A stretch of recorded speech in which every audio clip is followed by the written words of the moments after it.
in Little Rock has issued a tornado warning for southeastern Woodruff County in eastern Arkansas, east central Prairie County in central Arkansas, north central Monroe County in eastern Arkansas until noon Central Daylight Time.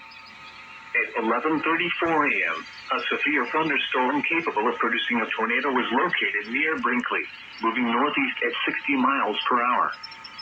Hazard: tornado. Source: radar indicated rotation.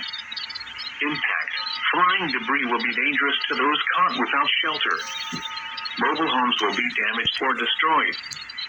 Damage to roofs, windows, and vehicles will occur. Tree damage.